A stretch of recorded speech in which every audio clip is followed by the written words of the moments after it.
So before we open the forum for the audience, I just have one question for Mitlesh. Uh, how does Netscope's as a solution can be looked up to in regards to all the threats that we have spoken about today? Sure. So let me extend the discussion, right? So it's all about data. So let's take an example.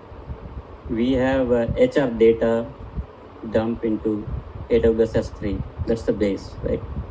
So now, the zero trust, right, logic. What we verify, who is accessing the user, right? First we need to know who should access the data. Right. Now, is that user having the devices which is managed or unmanaged? The second point is the devices. You can access corporate data from the approved devices and not from the personal devices, right? So we validate user, we validate the devices, we validate the network or location.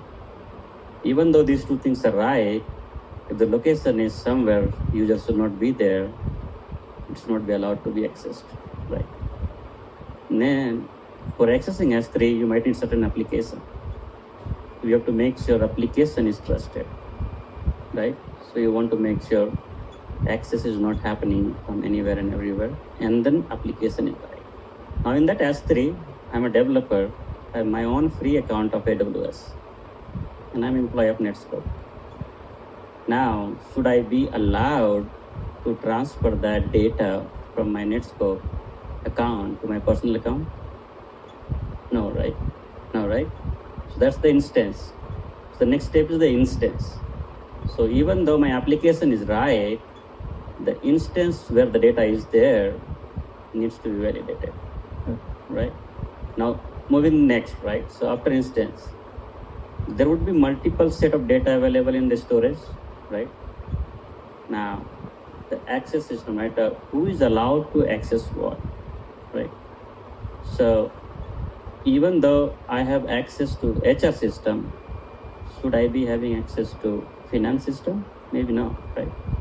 So even though instance is right, the authority piece of it, right, the validation has to be there, right? Now, that's the data context, right? So now let's move on, like behavior of.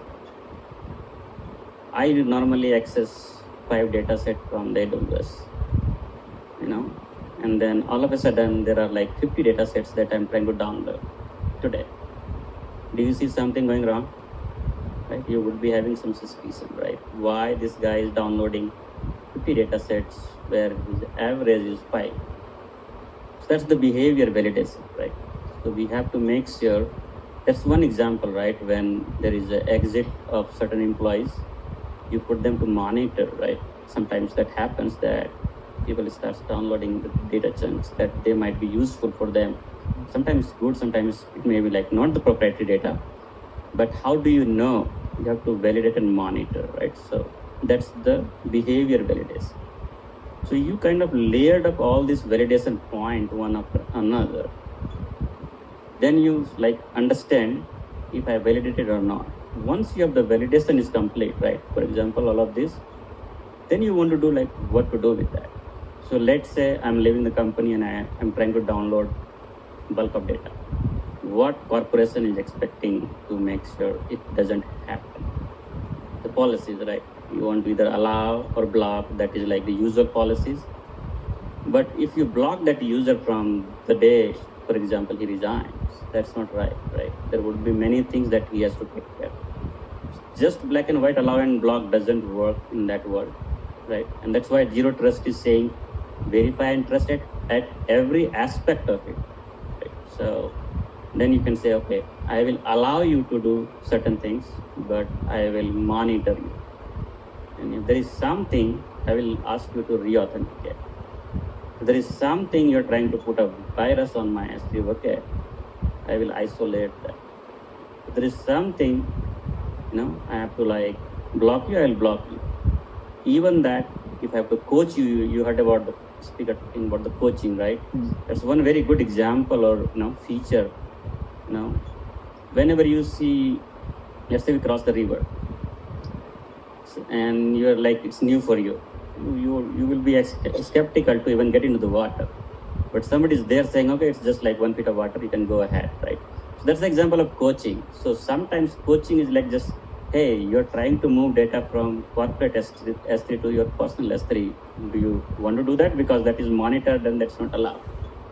Then you will see cancel it, right? So the action depends, like from black and white, allowed to block, the technology provider, Contrast and many others, right, gives you this layer of flexibility of what level of verification you want to do before you want to make the decision. The decision making is that at the end, but these are the layers that we verify as part of the zero trust at Netscope as well. So Thank you, Mithilesh. Thank you very much. And building upon to that same coaching word, I would like to open the forum for our audience to ask questions to our panelists.